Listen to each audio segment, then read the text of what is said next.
Hi, I'm Ian, and welcome to Ghosts and Bears, the podcast where we tell you the actual ghost story with the actual history in the actual place.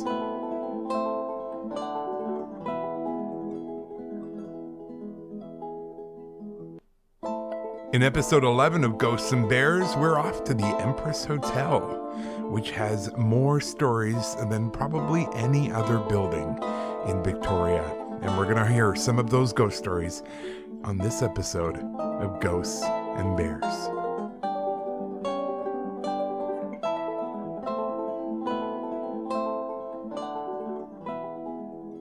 Well, thank you for joining us on this episode where I have many stories for you. It's kind of awesome, actually. This is a nice and easy one to do. I'm going to give you some of the history, but I'm also going to tell you some of the ghost stories before we even do the on-site ghost story, because there are just so many. I recorded this with a live audience. I feel like I'm on a game show recorded in front of a live studio audience. And I can't stand there and tell them all the stories because that would take up a huge amount of time. And we like to get lots of different varieties of stories in when we're doing the tours. But I can tell you because you showed up for this. So you get what you get. The Empress Hotel, probably one of the most famous landmarks in Victoria, wrapped around the harbor. You will certainly see the pictures and you'll know what I'm talking about. It is quite a spectacular place.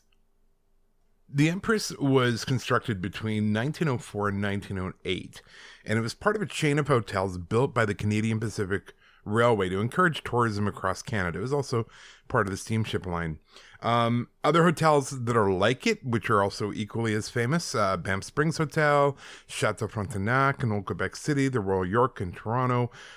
Pretty much any major city had one of these type of hotels, and interestingly enough, most of these hotels also have a ghost story attached to it, which is kind of weird. The Empress has never really known a time of just being complete, because they finished the hotel in 1908, and then they added on the first of two wings in 1909, and then the second wing was added in 1928. And the building just is constantly being renovated, much to the consternation and concern of some local residents, which have taken it on as like their own personal landmark. Movie stars and royalty have spent time there. King George, Queen Elizabeth dined there. For a city that at the time consisted of only 30,000 people, this was a pretty big deal. Celebrities of the day went: Bob Hope, Bing Crosby, all these people, but they often checked in not under their own names. And then a whole bunch of just really, really rich people, because it is not a cheap hotel. It came pretty close to being torn down in 1965, which, to be fair, so did 90% of the downtown, which is pretty much the only reason people come here now. But the general consensus was among Victorians that the hotel, at the time had lost its luster. It was old-fashioned. It was kind of, passé. It was from a bygone era. And they were thinking of putting in a more functional hotel in its place. One of those large concrete monoliths from the neo-brutalist movement that I believe was thought of for putting that there. But given the architectural legacy left over from that era, like I said, the skinny windows kind of thing. But public outcry saved it. And rather than being torn down, they had another renovation. This one cost about $4 million, which would be the equivalent of about $30 million today. One of the first ghosts to not only haunt the hotel, but also be created in it was a chambermaid by the name of Lizzie Mcgrath. Lizzie was a woman in her middle to later years who'd worked in some of the finest hotels in Ireland.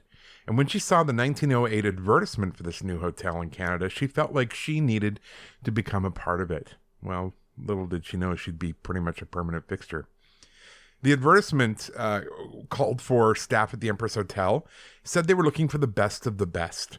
The Canadian Pacific needed to advertise for staff because back in 1908, there weren't enough experienced hotel staff in Victoria to meet the CPR's demanding standards, or probably even in BC.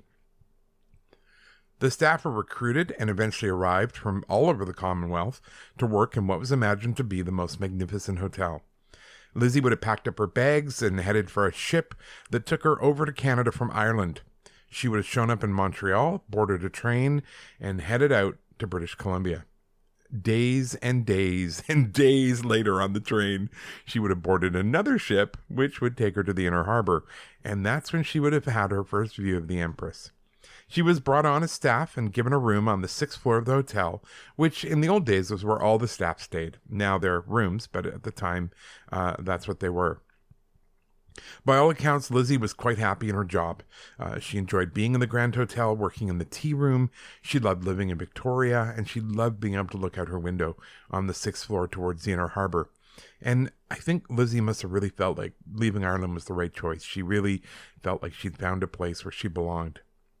In 1909, as I mentioned, the first of many renovations began, and one of the first things that happened was they took down all the drain pipes and all the fire escapes so that construction could begin on the exterior masonry, and they wanted to repaint it.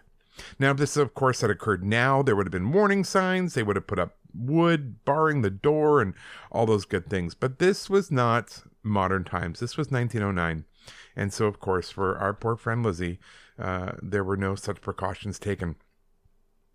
At the end of a long, busy day, before she got ready for bed, Lizzie, who was a devout Roman Catholic, picked up her rosary and headed for the fire escape like she did every day. She loved to stand on the fire escape overlooking the harbor and recite the rosary before bed. But this time she pushed open the door, took one step forward, and fell 6 floors to her death. Lizzie landed just to the right of where the main entrance to the hotel is now, but back then it was the back right-hand corner of the courtyard. She often appears now where she fell, dressed in her black and white maid's uniform and clutching her rosary.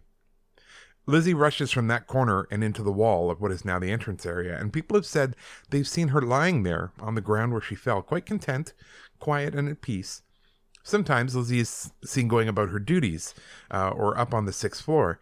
Hotel guests will see a chambermaid walking along the hallway, and, they'll, hey, excuse me, can I get some more towels? And, of course, they get ignored, and the front desk will get calls from disgruntled tourists who say things like, well, it's all, it's really cute that you have your chambermaids dressed up in period costume, but if they're not even going to do their job, what's the point? The front desk staff tries to soothe over the situation and send up a real-life room attendant with the requested item, but they don't go into a lot of detail about who the mysterious and possibly deaf chambermaid might be.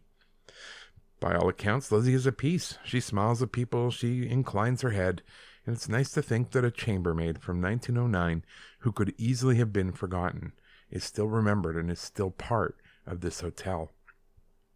During a renovation in 2016, 2 painters, one of whom was a man who I got to interview named Troy Reed, was working on the 2nd floor. They were in separate rooms, but they each had the door to their room open. They both heard a noise in the hallway at the same time and looked out the doors. What they saw was an indigenous construction worker running quickly down the hallway. They stopped what they were doing because neither of them recognized him and stepped into the hallway.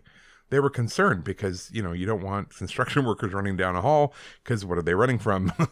So you really want to know why. They tried to follow the man, but the hall was a dead end. There was just literally nowhere this man could have gone. They walked to the end of the hall themselves to make sure all the doors were locked, no one else was there. And then they looked at each other and said, "Did you see that?" Troy and his working partner both agreed they had. Was it a construction worker from a long ago job who just never got to complete his work? Did he attempt to run from what eventually killed him?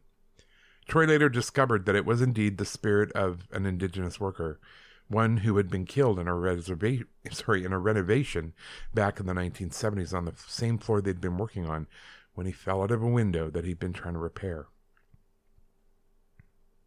There's another ghost who seems to only show up at certain times. In the 1980s, a young couple had arrived for their honeymoon. They'd showed up at Christmas time, and as anyone in the hotel industry can tell you, hotels are usually pretty understaffed at Christmas. The couple checked in on Christmas Eve. They'd gotten married, and they were, coming for their honeymoon, so there was no need to take their bags, but they didn't mind. They simply started hauling their luggage to their room. As they approached the elevator, a porter came seemingly out of nowhere. He was dressed in a red jacket and blue pants that had gold braid down the side, and his name tag identified him as Bill. Bill was an older man. He looked as if he may have enjoyed a drink or two, but he happily took their bags to their room, and then the couple walked into the room ahead of him. When they turned around to tip him, he was gone, but their bags were at the door of their hotel room. The couple were puzzled and wondered why he hadn't waited for his tip. Aware that the hotel was short-staffed, they just assumed he'd been called to help out somewhere else. They put the money for his tip aside, intending to take it down to the front desk to ensure Bill received it. The next day was Christmas. They forgot to leave it at the desk in the midst of their holiday and their time together. Again, on Boxing Day, the hotel was quite empty of staff, and the couple didn't think much of it. I should clarify for our American listeners, Boxing Day, a curious British and Canadian tradition. Boxing Day, when I was a kid, I thought they held boxing matches on Boxing Day, because what else would you think? Turns out it's way more bougie than that. Boxing Day was the day after Christmas, when you packed up all your leftovers from your Christmas dinner into boxes and gave it to your servants so that they could take it home to their families and spend a Christmas with their families, albeit the day after Christmas. So that is actually what Boxing Day is, and we still celebrate it. Not so much by dismissing the servants, not a problem I have, but it's mostly big sales. So you guys have like Black Friday down there, it's the Friday after Thanksgiving or whatever. For us, Boxing Day, that's when everything goes on sale here. So yeah, just so you know. So again, Boxing Day, the hotel was quite empty of staff, and the couple didn't think anything of it. On December 27th, as they were packing up to leave, they came across the envelope with Bill's tip in it. They went to the front desk and asked if they could leave the envelope for the porter named Bill, who'd assisted them on Christmas Eve. The desk clerk apologized, but informed the couple they didn't believe anyone named Bill worked at the hotel. The young couple insisted that Bill had kindly helped them on Christmas Eve when there weren't any other porters around, and they wanted to ensure that he got their tip. The front desk clerk, hoping to help out in any way, called the captain of the porters to come and assist the guests. When the young couple told the man, who wore an entirely different uniform than Bill's, what they were trying to accomplish and why, the captain of the porters, who was dressed in an olive green and no hat, looked a little confused and said, "What did he look like?" The couple described Bill, saying he was older and he had a rather red nose, but he was helpful and very pleasant when he took their bags to their room. The captain looked uncomfortable and then explained that there had been a porter named Bill, but unfortunately he passed away many years ago when the captain himself was a junior porter. Bill most certainly enjoyed a drink or two on a regular basis, and unfortunately his health was poor. Bill had passed away one day while working at the hotel. The young couple thanked the captain. They left the tip with him, but took away an amazing story of a paranormal encounter. If your bags are taken to your room as you check into the Empress, maybe check twice at who's carrying them. Is he wearing the customary modern uniform of the porters, or does his outfit look a little old-fashioned that they may have seen a number of years ago? Someone who also shows up at the Empress, and indeed he shows up at a few buildings around Victoria because he designed a few of them, was the architect. He was not a nice man. His name was Francis Mawson Rattenbury. He was a well-known architect responsible for many of Victoria's iconic buildings, including the Parliament Buildings and the steamship terminal directly across from the Parliament Buildings. So all three of these buildings are kind of facing each other. He was also responsible for a lot of really great homes. When Rattenbury was a young architect, he won the competition to design the Parliament buildings. With such a large commission under his belt, he was seen in high demand to design many other buildings in Victoria, including the Empress. Many adjectives can be used to describe Rattenbury, but confident is probably the kindest. As I said, he was not a nice dude. He was the most celebrated architect in Victoria during his era, the 1890s to 1920s, but mostly not just his talent, but mostly due to his wife Florence, or Flory as she was called, who everyone loved her. Anyone who met her loved her. Where Francis could be cold and dismissive and act aloof and superior, Flory was attentive and kind and was always going out of her way for someone in need or someone who needed cheering up. Francis, on the other hand, could be counted on to do only what was right for him and him alone. When Francis was in his mid-50s, he decided to go to a reception at the Empress, and he went alone. Flory was just tired. She said, "No, you go to the reception. I can't handle it." And at the reception, Francis was bewitched by a younger woman. She was only 26 years old. Her name was Alma, and she was the epitome of the 1920s. She was fun, flashy. She played the piano with enthusiasm and skill. She was a good time girl of the highest order. And of course, Francis, being a typical man of that sort of era and of that sort of pride fell head over heels for Alma. And Alma, thinking she'd found a good thing, an older rich man, put her claws into him pretty hard. Francis told Florrie that he needed a divorce because he had fallen in love with Alma, and Florrie refused to give him a divorce on the grounds that she would be humiliated and ruined in the eyes of everyone in the community. But he didn't care. Francis flaunted his affair with Alma. He moved into a hotel room with her. He took her to all of his social events, leaving his wife at home, alone and isolated. And as an added act of spite and to encourage his wife to give him the divorce he so sorely wanted, he had the power and heat turned off to their house, leaving his wife and 2 children in the dark and cold. Francis's treatment of Florrie was so horrendous that his friends and former clients shunned him. They turned the other way when they saw him coming. They crossed the street when they saw him on their side of the street, and all of his invitations to Victorian society events quickly dried up. In 1925, Florrie finally agreed to grant him a divorce, if for no other reason than to protect her children and be rid of him and his cruelty. Francis thought his life would return to normal, but not only had his social life become non-existent, his architectural business had as well. Finally realizing he had effectively destroyed his life in Victoria, he moved back to England with Alma in 1929. That same year, the long-suffering Florrie died. In England, Alma found herself in a situation she had not bargained for, the little brazen hussy. Rather than enjoying the pinnacle of society, she found her life revolved around an increasingly elderly gentleman. They moved to a small seaside town, very quiet, not a lot going on, and Alma was bored, and she tired of living with him. Francis and Alma had hired an 18-year-old chauffeur named George, who was, by popular reporting, a few sandwiches short of a picnic. In the early hours of March 23, 1935, Francis Rattenbury was discovered in a rather gruesome state. He'd been so severely beaten about the head with what appeared to be a carpenter's mallet that part of his skull had detached from the back of his head, and he died a few days later. Alma confessed immediately, but George told one of the housemaids that he had, in fact, been the one to deliver the blows. Both Alma and George were taken to prison and subsequently tried. Alma was acquitted, but young George was sentenced to death. On the day she was acquitted, Alma went to a riverbank and stabbed herself 6 times in the chest and threw herself in the water, as you do. A capital punishment sentence did not, of course, mean that George was immediately put to death. There were appeals and appeals of the appeals to go through first. And ironically, only 7 years into this process, George was released to join the army and fight in the Second World War. He made it through unscathed, and upon his return, he married, had a child, and lived a pretty quiet life. In fact, he didn't die until the 1990s. In the meantime, it appears the spirit of Francis Rattenbury has come back to the place of his greatest glory, the Empress. Rattenbury can often be seen loitering around the stairs where his picture hangs, as if waiting for passing guests to notice him, and he prays on him for what a wonderful job he's done on the hotel. Maybe he's waiting for someone to recognize him and invite him to an event. He also appears in the basement, around the bathrooms. His appearance is more common when there is regular traffic.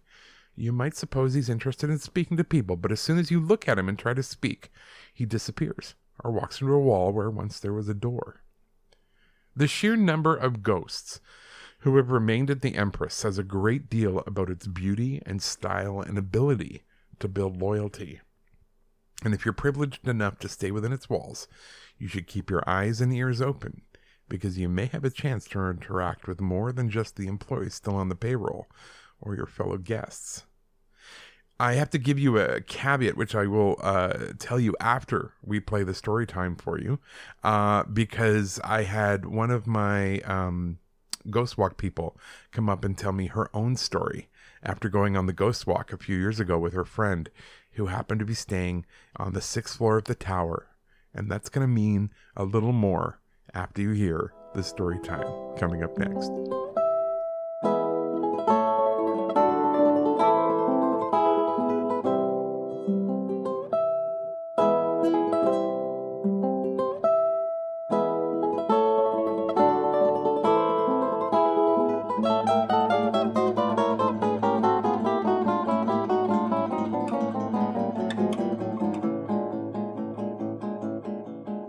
Okay, so here we are at the Empress Hotel.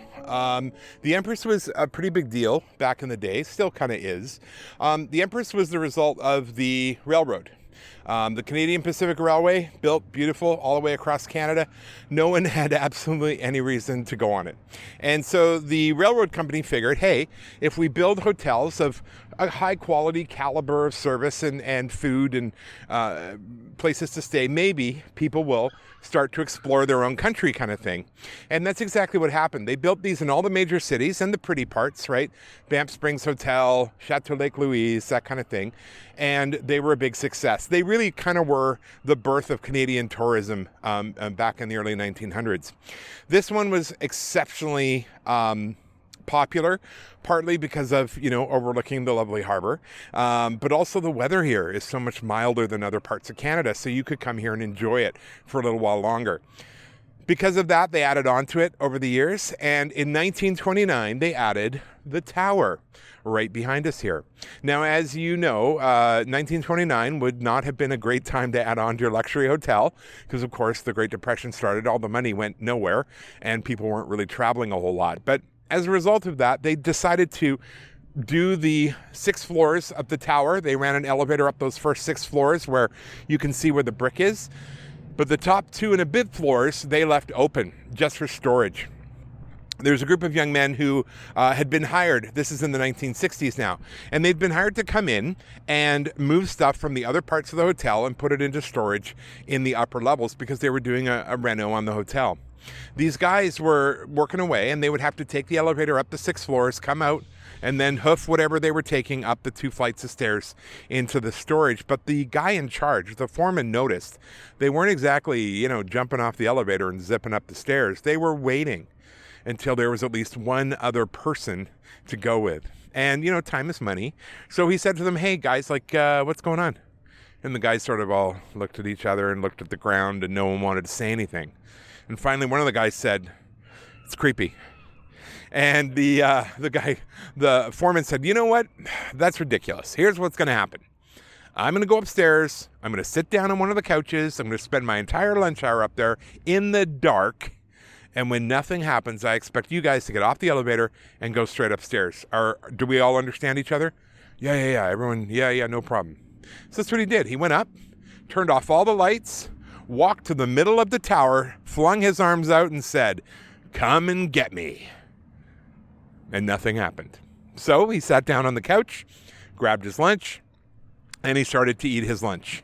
Well, he was done eating in about 15 minutes. So he had 45 minutes left, and he thought, you know what, I'm going to have a nap. So he put his head back, and he got comfortable, and just as he's at that point between awake and asleep, something feels wrong. His heart rate goes up, the hair on the back of his neck goes up. He's looking around, his eyes are wide. What's going on? Something isn't right. And that's when he looks at the back wall of the tower, and he sees the shadow of a rope and a body, and it's swaying ever so slightly. Well, he figures someone must need his help. That's the only logical reason for this. So he jumps up, runs over to the bank of lights, turns on all the lights. He's looking up into the rafters. Who needs his help? There's nothing up there. But when he looks back at the wall, even with all the lights on, that shadow of the rope and the body is still there, just swaying ever so slightly.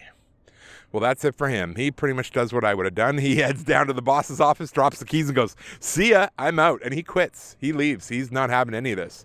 That's usually the way it goes, I've noticed. The people who don't believe the most are the ones who get the most freaked out by it. And he walked out. And now the manager has a problem because he's got all these guys working and no one to oversee them. And he's worried they might do the same thing. They might pull a runner on him. He brings them all into the office. He sits them all down and he says, listen, it's true. We had an unfortunate incident with one of our former employees a few years ago, and he still seems to be hanging around. And he doesn't hurt anybody. He doesn't, bother anybody. He's just up there. So how about this? If you guys stick around, I'll pay you an extra $1 an hour, and you can both, you can go up 2 by 2. Deal? And the guys were like, deal. And that's how they did it. So the tower always had a bit of a murky reputation. Fast forward a few years. When the CP Rail company built all their hotels, they did something they thought was very kind, and it was very kind. They started a program called the CP Widow Program. I'm sure you can figure out what that is. If your husband died, you were now in the club, so to speak, and this entitled you to stay in any CP hotel across Canada for $1 a night for the rest of your life. Great deal, right? Here, the CP Rail Company thought, oh, look at us providing wonderful vacations for these dear old ladies. Well, they severely underestimated the smarts of the dear old ladies, because a lot of them sold the family home and moved in, because you're not going to get better than $30 a month in rent. They quickly ended the program, but they were still stuck with the current members of said club. And one woman, her name was Margaret. She was from Calgary, and she used to come out here where the winters were milder, and she would spend just after Christmas all the way until just before Easter out here staying at the Empress.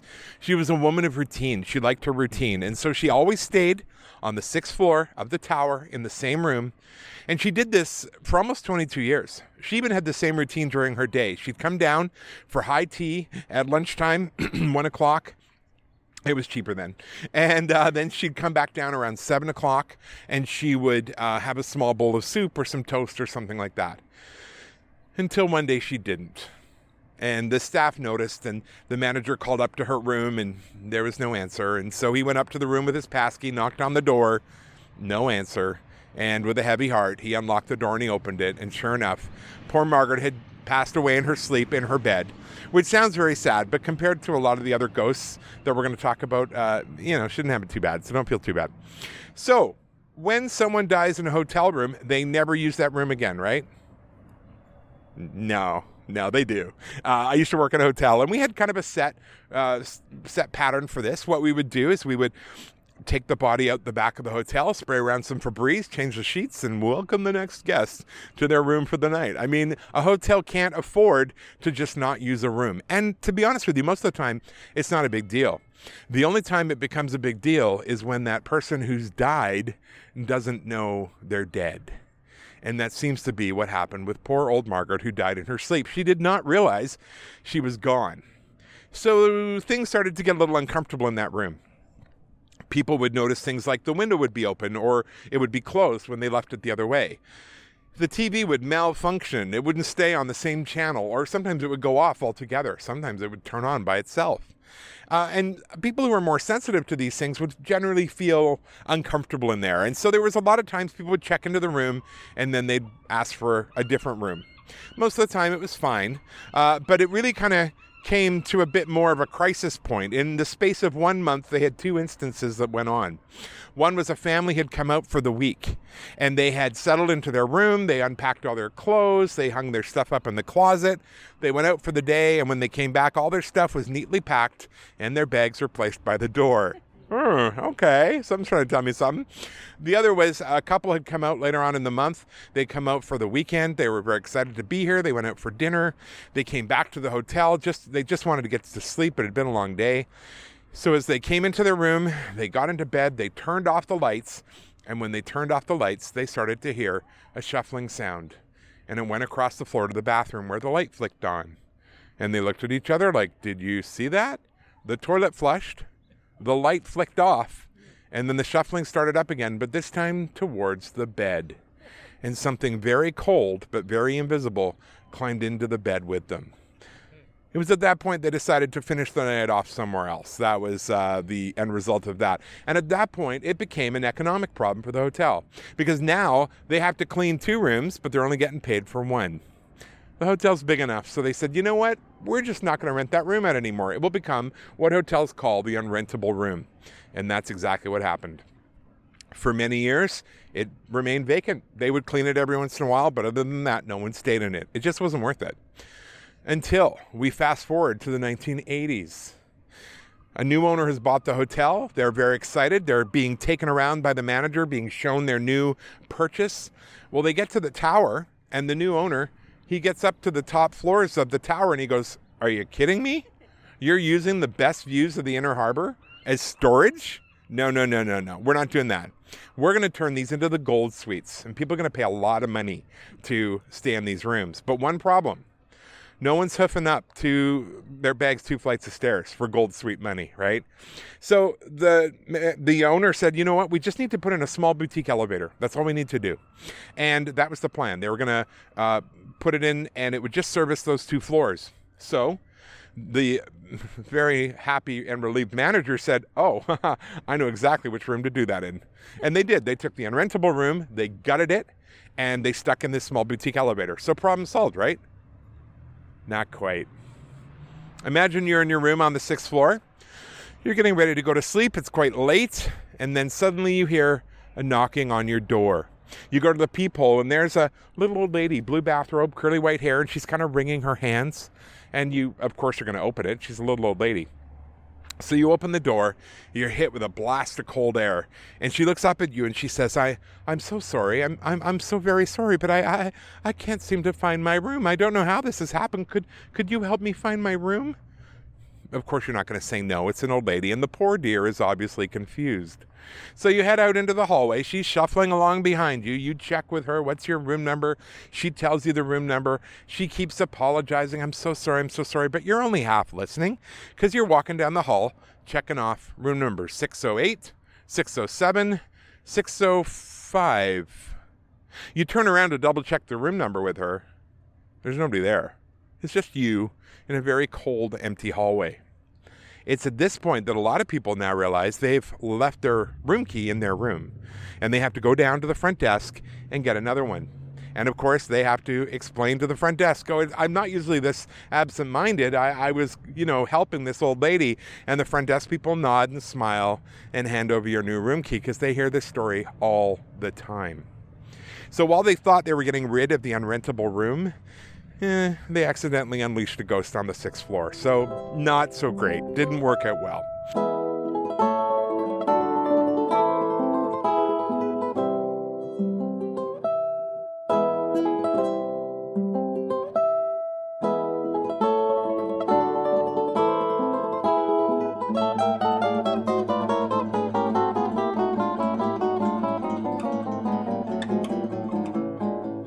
Well, welcome back from the Empress. It was chilly out there, wasn't it?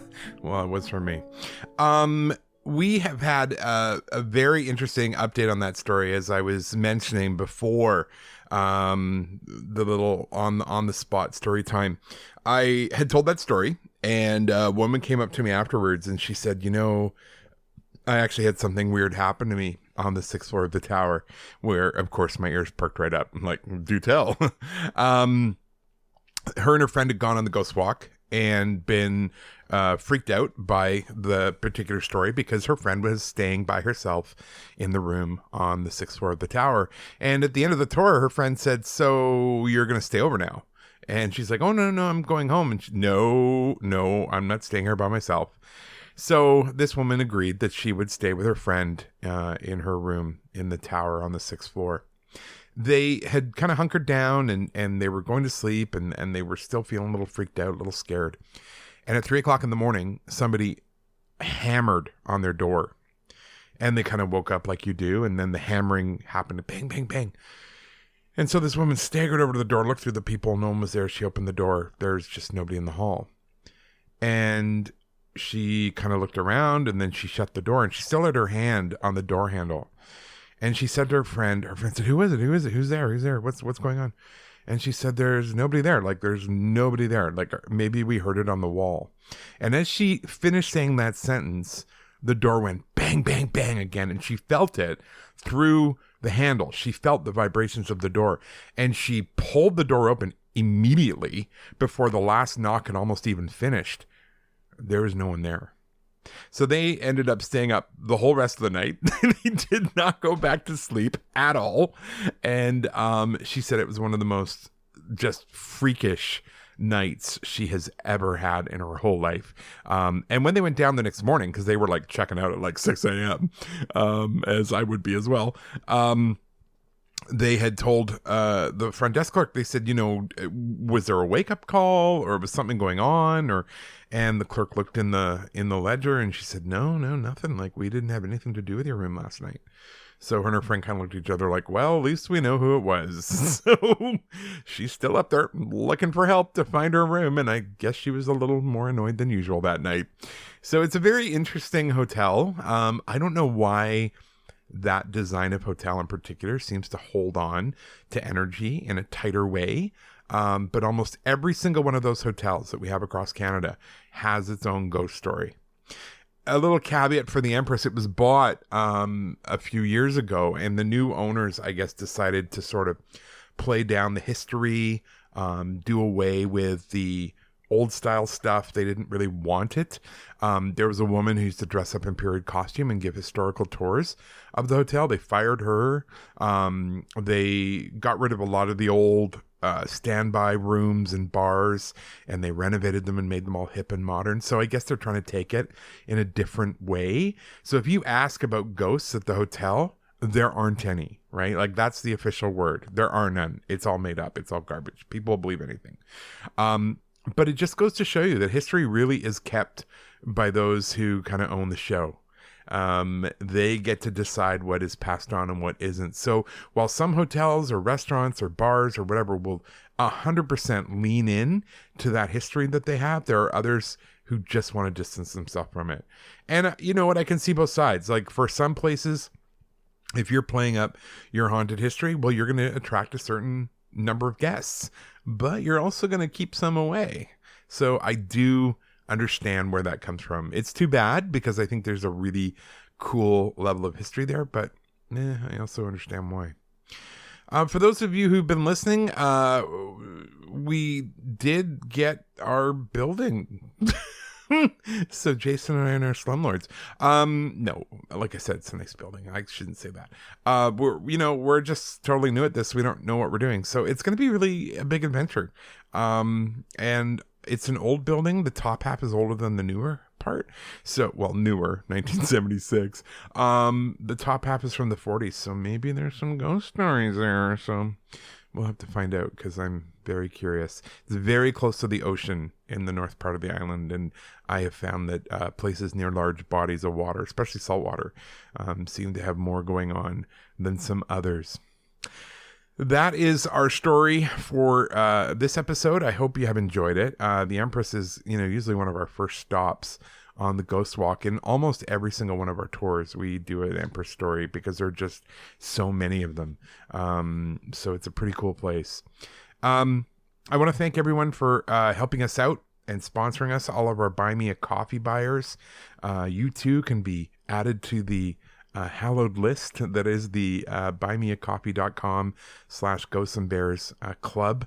But I would like to absolutely thank and bless and be grateful for all these people: Ginger Manatee, Aaron, Evan, Dixie Koga, Pavakopu, Lauren, Michelle, Spandex Guy, Betsy, Carla, Rick and Sue, Arwen, Tammy, Danny, Sarah, Tori, Christy, Steve, Mari, Brianna, Melinda, Leslie, Rebecca, Kyle, Sandy, Jordan, Michelle, Sasquatch Mafia, Charlie, Jules, Penn, Catherine, Spandex Guy. Oh, he's on there twice.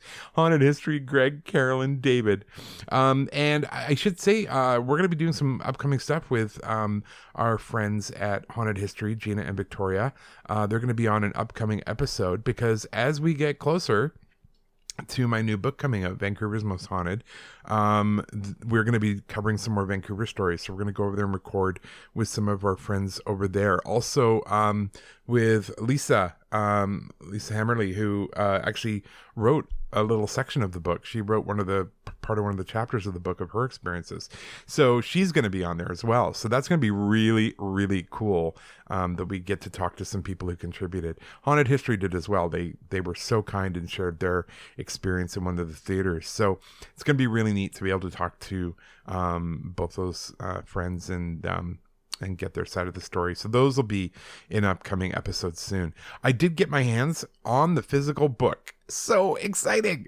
Waited a couple years for this, so it was a big deal. And it's been, it's been 5 years almost since my first book came out. So it's a really big deal. And it came out so good. Jason did the pictures. They are awesome. They perfectly capture the kind of mood I wanted for each chapter. So I'm so grateful that he was able to do all those pictures for us and for me and add them to the book. And then I've already got the green light to do Calgary. Calgary's Most Haunted. So if you're in Calgary and you have your own story, please drop me a line. I would love to hear it. Maybe we can get you in the next book that's coming up. I will probably start writing it kind of November, December of this year. And I'll have to have it in by next November. So I have, about a year to put together the 30 stories and go and visit those places and talk to people. And it's going to be fun. It's going to be really fun. It's going to be a tight turnaround, tighter than I usually do. Obviously, because the last book, there was like 4 years in between the two of them. So you can't accuse me of being too speedy.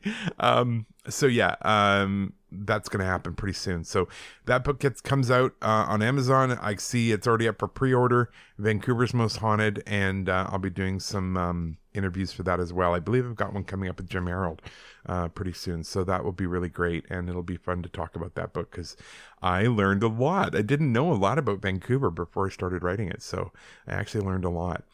So it'll be great to work with those people, and also thank you guys for supporting us on Buy Me a Coffee. That's really grateful. I'm really grateful. Jay and I are both so thrilled. Also, new stuff in the Redbubble store, which is really neat. I really wanted to be able to put out a logo that would work on dark clothing, and that was because I can usually only wear a white shirt once. And then I drop something on it or something like that, and I end up having to, bleach it, or it's just not good. That's just who I am. So this way, you could buy a dark colored clothing with the white logo, and it looks so cool. I'm really, really happy with it. So check that out. That's the Redbubble store, redbubble.com /Ghosts and Bears. And when you go on there, you're not going to click Ghosts and Bears and see everything that is on offer. You're going to see the 4 or 5 different designs, and then you click on that, and it will show you what it offers you in each of those designs. So it took me a while. At first, I'm like, oh, it's not showing a whole lot. And then I figured it out because I'm not that smart. So check it out, the Redbubble store, because it's got some really cool stuff. I've ordered some stuff off there already, and I'm really happy with what they're producing. So that's been really cool. I was going to be doing the murderous ghost of Humboldt Street for this episode, but I just couldn't get it together. And just in terms of the kind of research I wanted to do on it, I already knew so much about the Empress, and so I decided to go with that one for this week. And then we're gonna do Joe Nuwana for next episode, so keep your ears open for that. We also still have that Fantan Alley video coming out. Alex is putting that together still. He's got some really neat ideas for Halloween, so I'm looking forward to seeing that as well. I have been really lucky to be able to keep doing all of these while working full time and doing the book stuff and ghost walks. And of course, Halloween is coming, so that's going to pick up. But it's going to be fun. It's going to be a lot of fun this year, especially with the new book coming out. It's going to be insane, but it's going to be a good time, I think. So I hope you'll come along on the ride for that. I'm hoping that our Halloween episode, the one that's going to be closest to Halloween, I'm hoping it will be Jason and mine's house that we're going to talk about in that series. You may remember we did that first one, Ghost in My House, with Evan and Carlene, and we're going to do Jason and mine's house because it's definitely got its own story, and we have been on a bit of a journey with this house, and it's good now. It's clear now. Does it mean that everything is gone? No. Does it mean everything needs to go? Not really. As long as you're not trying to freak me out, we're cool. And there's some history here too, which is really interesting. Our house isn't that old either. Built in the 80s. So it's not like, there's just been epic family adventures going on here. But it is definitely got some stuff going on. And on the land it's on as well, which is really interesting. If you have any stories you want to share or you've got questions, please feel free, as always, to reach out to us. Best thing to do is on Gmail, ghostsandbears@gmail.com. Go to our website, ghostsandbears.com, and you can contact us through there. And of course, we're on Facebook. I'm on there as Ian Gibbs. Jason is on there as Jason Kelly. We're just there hanging out. Please, feel free to reach out there. And we're also on Instagram as well.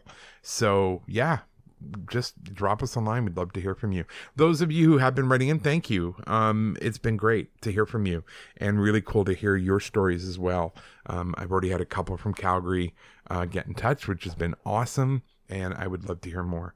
So if you're out there listening and you're like, oh, I don't know, maybe I should, I don't know, I don't want to be that guy or that girl. No, do it. Just do it. We really want to hear from you.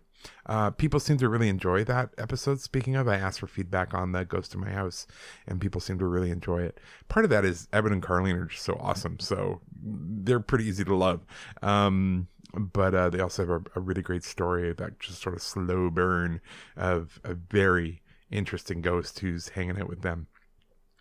Other than that, we have come to the end for this episode. I want to thank you for being with us and listening and sharing, and please keep doing that. Put us out there for recommendations. Do go to the iTunes site and write us a review. Hopefully it'll be 5 stars. That really helps us out a lot. Only takes a moment. So, just take a minute and do that. Also, I've never thought to ask this, but if you've read my book or you enjoy Victoria's Most Haunted, would you mind just going on Amazon and writing a review? Hopefully a positive one. If you have a negative review, just send it to me. Don't put it on Amazon. But just write a review. That would be great. I'm starting to ask people to do that for the Vancouver book for when it comes out. And those things make a difference. I know I read them. And I appreciate those sort of guideposts when I'm looking for a new book or whatever, a new podcast. So please keep in mind for doing that. If you want to support us and you're like, oh, I'd like to support you, but I just can't afford it. No problem. There are other ways to do that. And we are grateful for any kinds of support. So keep that in mind as well. Other than that, thank you. I hope you have a fantastic week or day or whatever you're doing, whether you're walking to work or you're coming home or you're driving in your truck or, you're out on the farm combining something. Is that what they do on farms? I'm just kidding. I grew up in Alberta. I know what they do. But I do know that I have friends who were farmers who listen to podcasts in their tractors. So thank you for that. And other than that, just remember, as soon as those borders are open, we want to come and hear your ghost stories. And we've always got the actual ghost stories with the actual history in the actual place. And hopefully, one day that place will be with you. Take care. Bye.